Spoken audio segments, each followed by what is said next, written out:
오늘은 이마 필러에 대해서 질문 드릴게요. 보통 몇 cc 넣나요? 이 방식에 대해서 좀 복잡한데 일단 설명을 좀 드릴게요.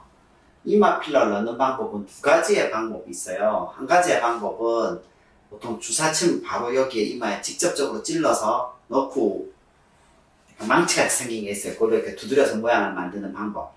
그런데 망치로 두드리는 것 같은 이런 방법이 몰딩으로 잡아주는 건데 그게 옛날에는 흔히 받아들였는데 요즘에는 그게 염증을 일으키거나 그 필러가 오래 가지 않는다고 생각해서 잘 좋아하지 않는 추세예요. 그렇기 때문에 저는 이마 필러를 만약 한다면 위쪽이나 아래쪽에서 전층을 깔아주는 방법을 사용해요. 하여튼 그렇게 사용을 하는 이제 두 가지의 트렌드가 있고 스타일이 있고 시시 중에서도 그냥 일반적인 필러를 사용할 때도 있고 아니면 일반적인 필러에다가 생리식염수를 섞을 때도 있어요. 저는 보통 1대1로 섞거든요. 생리식염수를. 그러면 저 같으면 보통 이마의 평균 필러의 양이 3cc예요. 그러면 일반적인 필러 3cc에다가 생리식염수 3cc를 섞어서 6cc를 넣어주는 게 평균치 정도 돼요. 그런데 이거를 필러를 6cc 들어갔다고 돈을 받는 병원도 있기 때문에 이게 조금 문제가 돼요. 사실은 3에서 4cc 이상 넣을 경우는 거의 없어요.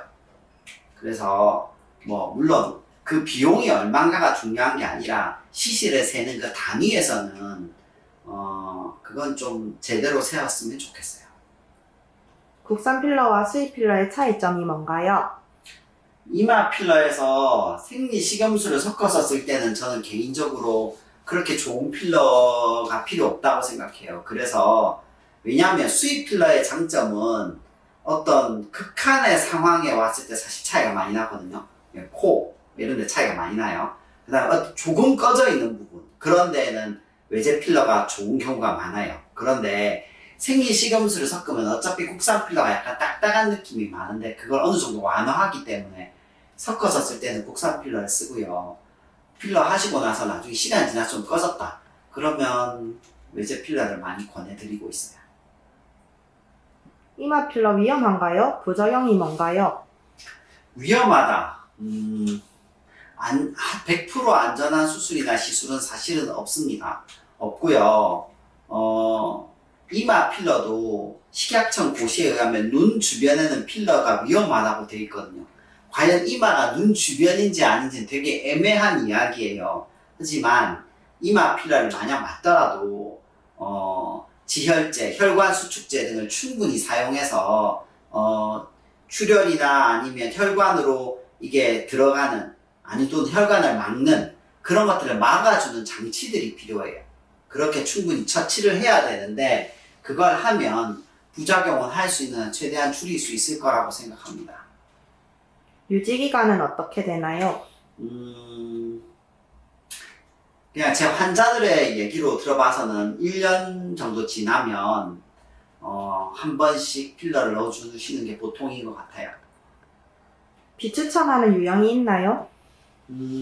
결국 이마 필러를 넣게 되면 이마가 통통하게 약간 나오게 되잖아요. 그게 이마를 약간 넓어지게 하게 돼요. 그렇게 보이게 된단 말이에요. 근데 이마가 원래 넓었던 사람은 나는 그래도 이마가 너무 못생겼으니까 해야 돼 이렇게 생각하실 수는 있는데 이마가 원래 넓고 나는 더 좁아지고 싶다. 그러면 이런 이마 필러 쪽은 아닌 것 같아요. 그거 충분히 아시고 하시면 좋고 그리고 생각보다 너무 통통하게 너무 볼록하게 나오는 거는 시간 지나면 후회하는 분들이 많다라는 걸 좀 아셨으면 좋을 것 같아요. 감사합니다. 감사합니다.